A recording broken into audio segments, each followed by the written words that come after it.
शुरू करो, डालो बुनियाद, घर महल नजर आएगा। वंडर लाइए, वंडर अपनाइए, फर्क नजर आएगा। वंडर सीमेंट, फर्क नजर आएगा। नमस्कार, मैं हूं रविंद्र जैन और आप देखना शुरू कर चुके हैं सबकी खबर। आज हम मध्य प्रदेश के एक बेहद महत्वपूर्ण मुद्दे पर यह कार्यक्रम बनाने जा रहे हैं। मैं आगे बढ़ूं इसके पहले एक वीडियो आपको दिखाता हूं। ये कल मंत्रालय में कैबिनेट बैठक की शुरुआत का ये वीडियो है और अब मैं कुछ फोटोग्राफ्स भी आपको दिखा रहा हूं जो इसी कैबिनेट के फोटो हैं।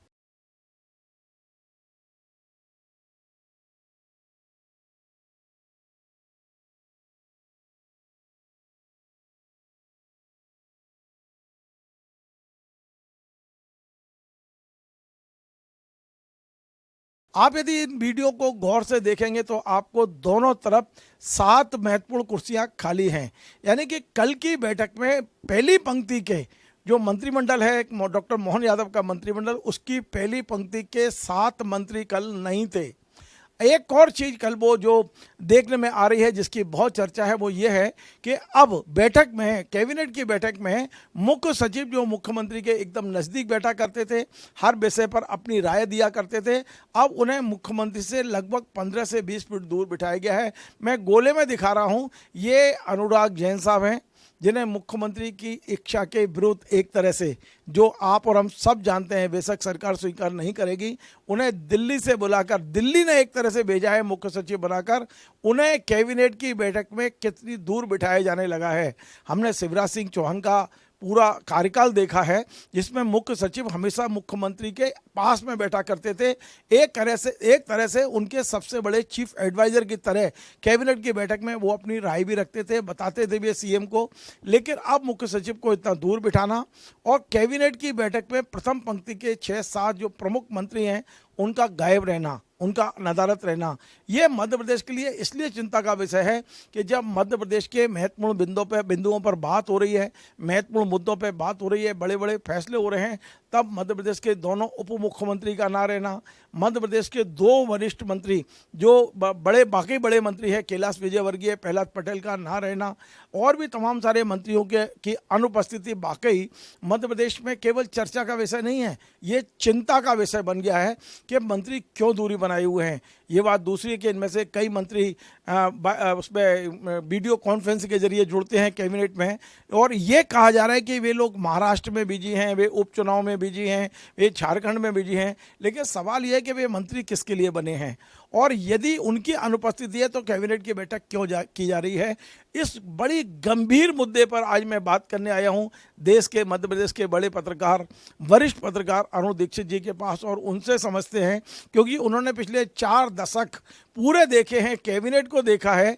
कई बार जब महत्वपूर्ण मंत्री नहीं होते थे तो कैबिनेट की बैठक आगे बढ़ती थी। अब मंत्री आए ना आए, जो तय हो जाता है वो फैसला हो रहा है। क्या ये उचित है और क्या कैबिनेट मंत्रियों की पहली जिम्मेदारी चुनाव कराना है या कैबिनेट की बैठक में आना है? अरुण जी, आपका बहुत बहुत स्वागत है। मैं इस मुद्दे को बेहद गंभीर मानता हूं मध्य प्रदेश की दृष्टि से, क्योंकि ये हमारी जो संवैधानिक और जो प्रजातांत्रिक व्यवस्था है जिसमें तमाम सारे मंत्री मुख्यमंत्री के सलाहकार होते हैं और मंत्रिपरिषद की जो बैठक होती है जिसमें बेहद गंभीर विषयों पर चर्चा होती है, मध्य प्रदेश के भविष्य की बात होती है। और आज जिस तरह से मंत्री लगातार बैठकों से गायब हैं, अब मैं उसकी डिटेल बताऊंगा तो बहुत टाइम लगेगा, लेकिन कोई मंत्री 4 बैठक से नहीं आया, कोई 5 बैठक से नहीं आया। और कल तो हम वो वीडियो और फोटो देख के बड़े चौंक गए कि आगे की 7 कुर्सियां खाली पड़ी हुई हैं और कैबिनेट की बैठक चल रही है। इससे आप किस रूप में देखते हैं? रविंद्र जी, ये नए तरह का राजनीतिक माहौल है और इसको कहें, सीधे सीधे शब्दों में कहें तो ये Narendra Modi pattern of governance है। नरेंद्र मोदी ने कैबिनेट की अहमियत ख़त्म कर दी है। जो उन्होंने दिल्ली में किया वही अब राज्यों में, मुझे तो ऐसा लगता है कि निर्देश दिया गया है कि आपको बनाया है हमने, आप विधायकों के भरोसे नहीं हैं। चाहे वो झारखंड, छत्तीसगढ़, मध्य प्रदेश, राजस्थान, हरियाणा, ये सब राज्य जो हैं, उत्तराखंड, इनमें जो अपॉइंटमेंट किया है वो मोदी जी ने किया है।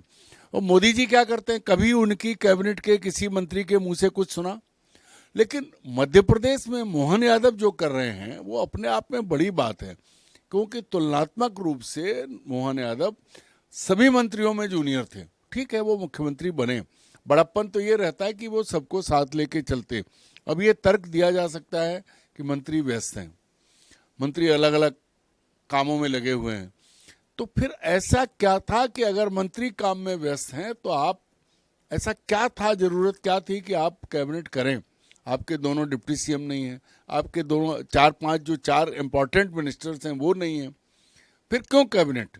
ऐसी क्या आग लगी थी? सीधी सी बात है कि जब आप बिना मंत्रियों के सलाह मशवरा किए चीज़ें आपको पास करनी है, इसका मतलब यह है कि आप नरेंद्र मोदी का अनुसरण कर रहे हैं और उसी तरह की जो जिसको कहते हैं स्वेच्छाचारिता या जिसको कहते हैं अधिनायकवाद, उसको आप फॉलो कर रहे हैं।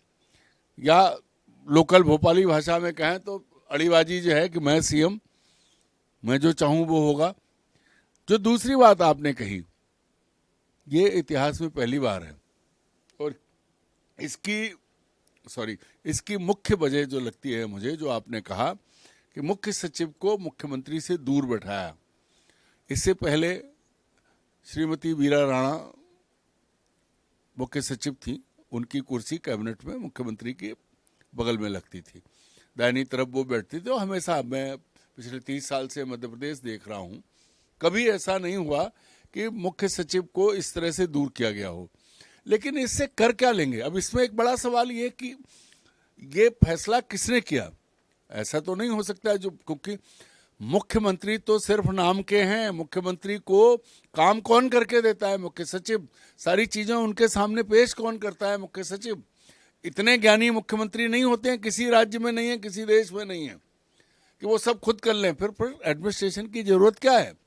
तो जब आप अपने दाहिना हाथ जो माना जाता है, मुख्य सचिव और मुख्यमंत्री दोनों एक ही सिक्के के दो पहलू हैं, अब उनको इतना दूर किया गया और सिर्फ ये दिखाने के लिए कि उन्होंने, अब तर्क वो कुछ भी दे सकते हैं, कह सकते हैं, कोई भी लॉजिक दे सकते हैं, लेकिन साफ दिख रहा है क्योंकि उनका चुनाव मोदी ने किया। अब कायदे से अगर देखें तो मोहन यादव को भी मोदी ने चुना है और अनुराग जैन को भी केंद्र की सरकार ने तय करके भेजा है। फिर ये क्यों, क्या दिखाना चाहते हैं? न तो आपके साथ कैबिनेट, न आप मुख्य सचिव को अपने साथ लेके चल रहे हैं, तो भाई सरकार कैसे चला रहे हैं? सबसे बड़ा सवाल ये है। तो सर ऐसे में मध्य प्रदेश का भविष्य क्या है?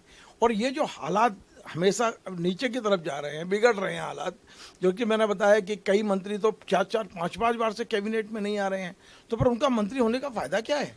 रविंद्र जी, जो आप कह रहे हैं, मेरा ये कहना है कि मंत्री ये बताएं कि उनकी भूमिका क्या है, उनकी जिम्मेदारी क्या है, किसके पर जवाबदेह है। जिस जनता ने उन्हें चुना, जिसके वोट से वो यहाँ विधानसभा पहुंचे और जिसकी वजह से वो मंत्री बने, उसके बारे में उनकी कोई जवाबदेही नहीं है क्या? अगर या तो यह है कि मंत्रियों को ये बता दिया गया है कि तुम्हारी कोई औकात नहीं है, तुम्हारी कोई जरूरत नहीं है, मंत्री रहना है रहो वरना घर बैठो, अगर ऐसा किया गया है तब तो ठीक है, कोई मतलब नहीं है, ना इस कैबिनेट का कोई मतलब है, ना सरकार का कोई मतलब है। जब मनमानी ही करनी तब। अन्यथा मंत्री के लिए सबसे बड़ी प्राथमिकता उसका अपना राज्य, उसकी अपनी जनता, उसकी अपनी सरकार। चुनाव बाद में, चुनाव के लिए देश में दूसरे राज्य, जब जहां बीजेपी की वो है, या फिर ये अगर ऐसा है कि सब इंपॉर्टेंट थे तो फिर सबको लगाते, कैबिनेट की क्या जरूरत थी? लेकिन भाई मुख्यमंत्री जो चाहे सो कर सकते हैं, उन्हें सर्वाधिकार प्राप्त है और वो पसंद केंद्र की है, विधायकों की पसंद तो है नहीं। सर एक चीज और आपसे जानना चाहता हूं, क्योंकि एक चर्चा और है कि अधिकारियों की जमावट, विभाग में इंटरफेरेंस, इन तमाम सारे मुद्दों पे कई मंत्री व्यक्तिगत रूप से नाराज हैं, उनकी चल नहीं पा रही है। और ये भी चर्चा है कि कुछ मंत्री तो इसीलिए कैबिनेट में नहीं आ रहे हैं कि ठीक है आप चला लीजिए, हमारे विभाग में जब हमारी चल ही नहीं रही, हमारी इच्छा के विरुद्ध अधिकारी तय कर दिए गए हैं और वरिष्ठता में वो मोहन यादव से सीनियर हैं। तो ऐसी स्थिति में आपको क्या लगता है कि ये जो कैबिनेट में अनुपस्थिति है वो नाराजगी के कारण है, या वो जो चुनावों में लगे हुए हैं, कोई महाराष्ट्र, कोई झारखंड, कोई उपचुनाव में, ये चुनाव की व्यस्तता है या नाराजगी है? देखिए, हम इसको चुनावी व्यवस्था और नाराजगी से हट के देखते हैं। दोनों चीजें हम एक तरफ कर देते हैं, क्योंकि ये होगा कि साहब नाराजगी नहीं है कोई भी तर्क दे तो खंडन कर देंगे। खंडन कर देंगे। हम सबसे पहला सवाल पूछते हैं, साल भर होने को 11 महीने हो गए, आज पूरे 11 महीने हो गए। 11 महीने में मोहन यादव, ठीक है मुख्य सचिव तो दिल्ली ने दिया, लेकिन प्रशासनिक जो जमावट, जो व्यवस्था होनी चाहिए वो आप नहीं कर पाए। आप अपने मंत्रियों के विभागों में आप वही कर रहे हैं जो नरेंद्र मोदी कर रहे हैं। लेकिन नरेंद्र मोदी के साथ जो चुन के आए थे भाजपा के, उन्होंने ऐसे लोगों को टिकट दिए, वो अपने नाम पे जीते। नरेंद्र मोदी एक ब्रांड बने और बीजेपी को उन्होंने नई शेप दी, और वो जिसको चाहा, जैसा कि उन्होंने कहा कि उन्होंने मतलब कुत्ता बिल्ली भी खड़ा करें तो जिताने की कुवत और उसका दावा उनका था। मोहन यादव का दावा नहीं है ये, मोहन यादव इस स्थिति में नहीं है, लेकिन वो नकल वही कर रहे हैं। अगर आप एडमिनिस्ट्रेशन के जरिए, अफसरों के जरिए मंत्रियों को परेशान करेंगे तो आप इससे क्या हासिल करेंगे? एक, दूसरे खुद अपने सचिवालय में कल आता है, परसों जाता है। आप अभी तक, इसका मतलब यह है कि आप नौसिखिए हैं, आपको ये समझ अभी तक नहीं आई है कि सरकार चलती कैसे है और व्यवस्था कैसे। व्यक्तिगत पसंद नापसंद हो सकती है, लेकिन जब एक बड़े पैमाने पे जब आप सरकार चलाने जाते हैं, ये जरूरी नहीं कि जितने अफसर हैं वो सब आपकी पसंद के हों, आपके इशारे पे नाचें, लेकिन आपको काम कराना है तो आपको सबसे काम लेना है। ये जो तरीका है कि 1 मिनट में उठाया डाल दिया। अब एक उदाहरण नाम लेके देता हूं मैं। भाई, जिस व्यक्ति से कैलाश विजयवर्गीय नाराज थे, उसको आने के साथ ही हटाया और बाद में उठा के उन्हीं के डिपार्टमेंट में कमिश्नर बना दिया। भाई क्या मतलब है? अब फिर हटाया उसको, उनका प्रिंसिपल सेक्रेटरी भी बदला आपने। तो ये जो है, ये एक तरीके से जो कहते हैं कि आप दोनों है, वो जो जूते और प्याज खाने वाली कहावत वाली स्थिति है, कि वही स्थिति है कि आप कर भी रहे हो, परेशान भी कर रहे हो, फिर वही कर रहे हो। या तो आप कोई ऐसी चीज कर रहे हो कि हाँ अंदर बुला के समझौता कर रहे हो, जैसा एक जमाने में दिग्विजय सिंह की कैबिनेट में होता था, क्योंकि उसमें तमाम गुट हुआ करते थे। दिग्विजय सिंह जब बने थे मुख्यमंत्री तो उनकी उम्र 47 साल थी और वो सबसे जूनियर थे, तो उनको तो बहुत सारे लोगों को साधना पड़ता था। शुक्ला जी को भी साधना है, सिंधिया जी को भी साधना है, और अर्जुन सिंह जी को भी साधना है, और खुद का भी ग्रुप बनाना है। यहाँ क्या है, आपको नरेंद्र मोदी ने चुन के भेजा, आप अपने ढंग से सरकार चलाइए। उसका ये मतलब थोड़ी ना है कि आप कुछ तय नहीं कर पाएंगे। आप एक जात विशेष के अफसर ढूंढते रहे, ये क्या हासिल कर रहे हैं आप? सर, एक बड़ा महत्वपूर्ण सवाल मैंने पिछले 11 महीने में कई बार आपसे पूछा कि एक शिवराज जी और मोहन यादव की हम तुलना करें, तो आपने हमेशा कहा कि नहीं, इन्हें टाइम देना चाहिए, अभी जल्दीबाजी होगा। लेकिन आज 11 महीने पूरे हो गए, क्या मैं आज सवाल पूछ सकता हूं कि अब शिवराज जी और मोहन की तुलना होगी, अब आने वाले समय में निरंतर होगी? और यदि तुलना होती है तो आप अब शिवराज जी की अपेक्षा मोहन जी को कहाँ पाते हैं? देखिए, सबसे बड़ी चीज ये है, तुलना तो होती है, कुल मिला के ऐसा नया क्या है जो 11 महीने में किया गया? ये सवाल आप भी वरिष्ठ पत्रकार हैं, मैं आपसे ही पूछता हूं कि आपको 11 महीने की सरकार में क्या दिख रहा है? ऐसी कौन सी नई चीज है? वृंदावन ग्राम या गीता भवन? इसके अलावा जो ही चीजें हैं, जो पटवारियों को लेकर के जो कहा गया था कि साहब तत्काल नामांतरण होंगे और तत्काल काम होगा, कोई भी चीज कहीं नहीं बदली है। मैं चुनौती देता हूं कि एक प्राथमिक स्वास्थ्य केंद्र मध्य प्रदेश का अपने उज्जैन का दिखा दें जिसमें पूरा स्टाफ हो, गांव का, जहां से आते हैं। मध्य प्रदेश के स्कूलों में ना पूरे अध्यापक हैं, अस्पतालों में डॉक्टर और कंपाउंडर स्टाफ, सपोर्टिंग स्टाफ नहीं है। पटवारियों की मनमानी पूरे उसमें चल रही है, जहां देखो वहां घूसखोरी सबसे ज्यादा राजस्व विभाग कर रहा है। आपने ट्रांसपोर्ट चौकियां बंद की, उसके बाद सड़कों पर खुलेआम घूस वसूली जा रही है। तो आप लगाम कसने में कितना समय और लगाएंगे? सबसे बड़ी चीज ये है भाई, आपको कोई फर्क नहीं पड़ता कि मुख्य सचिव कौन है, फर्क ये पड़ता है कि मुख्यमंत्री का विजन क्या है। मुख्यमंत्री का विजन अगर वृंदावन गांव तक है तो फिर इस राज्य का भगवान मालिक है, क्योंकि इससे पहले बाबूलाल गौर, जो बाबूलाल यादव थे, उन्होंने गोकुल गांव बसाए थे। इससे आगे निकलना पड़ेगा भाई। सर ना तो कोकल गांव कहीं दिखते हैं, ना वृंदावन गांव, ना गीता भवन दिख रहे हैं, ना इन्हें बनाने के लिए कोई फंड है। ये सब विज्ञापन की वस्तुएं हैं, आप और हम सब जानते हैं। लेकिन एक बहुत महत्वपूर्ण प्रश्न आज का सबसे महत्वपूर्ण प्रश्न मैं पूछने जा रहा हूं, वो ये है कि संवैधानिक व्यवस्थाएं जो है ना वो चरमरा रही हैं। जैसा हमने देखा कि कैबिनेट की बैठक में मंत्री गायब हैं और फैसले हो रहे हैं कैबिनेट में। ठीक इसी तरह से हमने उम्मीद की थी कि शिवराज जी ने विधानसभा की बैठकें न्यूनतम कर दी हैं। अब मोहन यादव जी आए हैं, कैलाश विजयवर्गीय संसदीय मंत्री हैं, नरेंद्र सिंह जी तो हमारे स्पीकर हैं, तो बैठकें होंगी, डिस्कशन होंगे, प्रश्नोत्तर होंगे। लेकिन इनने आगे तो इसको केवल 4 दिवस ही कर दिया। अब शीतकालीन सत्र केवल 4 दिन का है, सिर्फ 4 दिन का, और एक दिन का खर्चा 7 करोड़ रुपए होता है विधानसभा की कार्रवाई का। ये कहाँ ले गए? और एक महत्वपूर्ण प्रश्न और इसी में मैं जोड़ रहा हूँ कि पिछले 4 साल में आपको विश्वास नहीं होगा, एक भी कानून बनाते समय सदन में चर्चा नहीं हुई। शोर शराबे के बीच में हाँ की जीत हुई और कानून पास हो गया। तो ये जो विधानसभा हमने कानून बनाने के लिए की थी, जहां हमने डिस्कशन के लिए की थी, जहां मध्य प्रदेश के मुद्दे उठाए जाने थे, जहां मध्य प्रदेश के महत्वपूर्ण बिंदुओं पर चर्चा डिबेट होनी थी, वो उसको हमने खत्म ही कर दिया। एक पूरी की पूरी व्यवस्था को हमने प्रश्न चिन्ह लग गया है आज। देखिए, आपने बहुत गंभीर सवाल उठाया है। मैं 30 साल से देख रहा हूं, जब कांग्रेस का शासन था 75 दिन विधानसभा चलती थी। अब जो किया गया है, शिवराज सिंह चौहान के समय जो व्यवस्था शुरू हुई कि गंभीर से गंभीर कानून बिना चर्चा के पास हो गए। विपक्ष भी क्या करे, अगर संख्या बल में कम तो है ही है, लेकिन विधानसभा अध्यक्ष की भूमिका हमेशा सवालों के घेरे में रही इससे पहले, क्योंकि उन्होंने वो सब होने दिया जो विधि सम्मत नहीं था, संसदीय परंपराओं के अनुरूप नहीं था। अब तो बजट बिना चर्चा के पारित हो रहे हैं, सब कुछ खत्म हो रहा है। अब 4 दिन का विधानसभा का शीतकालीन सत्र, मेरा कहना था इसकी भी क्या जरूरत थी? काहे के लिए 7 चौक 28, 7 पंजा 35 करोड़ रुपया बचेगा, खत्म करो। विधायकों को अपने घर में घूमने दो, उनका अनुदान बढ़ा दो, वो अपना काम चलाते रहें जैसे सब चल रहा है। जो व्यवस्था है, तू भी खा मैं भी खाऊं, सब खाएं आराम करें, ये पूरी व्यवस्था चल रही है तो वो भी चलने दो। काहे के लिए विधानसभा सत्र बुला रहे हो? जरूरत क्या है? क्यों? क्योंकि किसी भी मुद्दे पे पिछले सालों में गंभीर डिस्कशन नहीं हुआ, और इसके लिए सत्ता पक्ष के साथ साथ विपक्ष भी जिम्मेदार है, दोनों। तो संसदीय परंपराओं को खत्म करने की जो साजिश चल रही है, वो पूरी गंभीरता से उसको लगातार बढ़ाया जा रहा है। शिवराज सिंह धीरे धीरे लाए थे, मोहन यादव ने शुरुआत वहीं से की है। भाई शीतकालीन सत्र सिर्फ 5 दिन का, और वो भी नहीं चलेगा।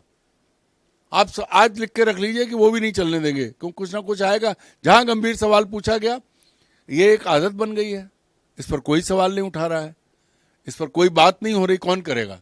विपक्ष को करना है तो वो गंभीर नहीं है। विपक्ष जिन मुद्दों पे खड़ा हो सकता है, जो बात कर सकता है, उन पे नहीं कर पा रहा है। अगर करने वाले हैं वो बिक जाते हैं, वो पाला बदल लेते हैं। इसके उदाहरण एक नाम लेके क्या कहें, मेरे इस शब्द पे लोगों को तकलीफ होगी कि बिक जाते हैं। ये मैं नहीं कह रहा हूं, ये शब्द मेरा नहीं है, शब्द उन्हीं कांग्रेसियों का है। सदन में ये बात कई बार कही गई जब कमलनाथ की सरकार, नेता प्रतिपक्ष कह रहे हैं मेरी कीमत 50 करोड़ तय हो गई है। वही कह रहा हूं कि जब ये सब चीजें हो रही हैं, तब जब खरीद फरोख्त, इससे पहले मैंने अपने में तो गांव का रहने वाला हूं, जानवरों के मेले लगते थे, वहां जो है ऐसे कीमत लगाई जाती थी, उनको नखासा बोलते थे पशु मेले में। ठीक वही है, वो कहते हैं ना हॉर्स ट्रेडिंग अंग्रेजी का शब्द है, तो वही स्थिति हो रही है। मतलब घोड़े की जगह गधे बिक रहे हैं, चारों तरफ खरीद लो, जो करो, और कोई टाइम नहीं है, कभी भी खरीद लो। सर एक अंतिम सवाल है, और ये भी बड़ा महत्वपूर्ण है, मध्य प्रदेश के 9 करोड़ जनता को सुनना है आपके मुख से। और वो सवाल ये है मेरा कि इन 11 महीनों में मुख्यमंत्री मोहन यादव कितने मजबूत हुए हैं दिल्ली की नज़र में, दिल्ली की कसौटी पर कितने सफल हुए हैं वो, और आपको लगता है कि वे पूरा कार्यकाल करेंगे या उनको कोई खतरा है? देखिए, दिल्ली की कोई कसौटी नहीं थी। दिल्ली ने कसौटी खत्म करने के लिए उन्हें भेजा था। कसौटी पर कसते, किसी को मौका देते जो अपने स्तर पर कुछ करता। ये दिल्ली से जो ऑर्डर मिलता है वही करते हैं। अगर ये अपने स्तर से, तो पहले महीने में पूरी ब्यूरोक्रेसी को टाइट करते और अपना एजेंडा उनको देते कि भैया ये चुनाव घोषणा पत्र है, इस पे काम करो। साल भर बाद, 11 महीने बाद हम अगर ये पूछें कि भाई जो घोषणा पत्र था या जो वचन पत्र था या जो भी था बीजेपी का, उस पर कितना अमल हुआ, मुझे नहीं लगता है कि खुद मुख्यमंत्री जी को भी याद होगा, क्योंकि उन्होंने बनाया नहीं था, बनाने वाले कोई और थे, उस पर दावा करने वाले कोई और थे, अब वो कहीं और बैठे हैं। तो सबसे बड़ी चीज़ ये है कि कसौटी उनके लिए कोई नहीं थी, उनके लिए एक ऑर्डर था। पहले जब दिल्ली की सत्ता हर राज्य में अपने वो सेनापति या अपने जागीरदार नियुक्त करती थी, तो वो मोहन यादव नरेंद्र मोदी के एक जागीरदार हैं। वो उनके इशारे पर वो जागीर चला रहे हैं और जैसा वो चाहते हैं वैसा काम हो रहा है। बस ये है कि इतनी उम्मीद उन्होंने नहीं की थी कि इस तरह की अराजकता आएगी कि कोई भी चीज़ 10-11 महीने का समय बहुत होता है, लेकिन नहीं कर पा रहे हैं वो। या तो दिल्ली का हस्तक्षेप बहुत ज़्यादा है या फिर वो उनसे संभल नहीं रहा है। बहुत बहुत धन्यवाद।